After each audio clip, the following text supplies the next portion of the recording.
Het was al een hele verbetering toen al het vuil eraf was.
Ik heb groot respect voor de wijze waarop je het gedaan hebt.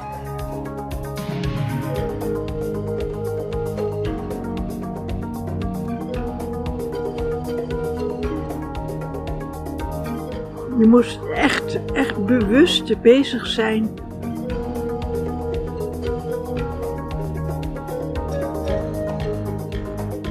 Nou, ik vind het een groot succes.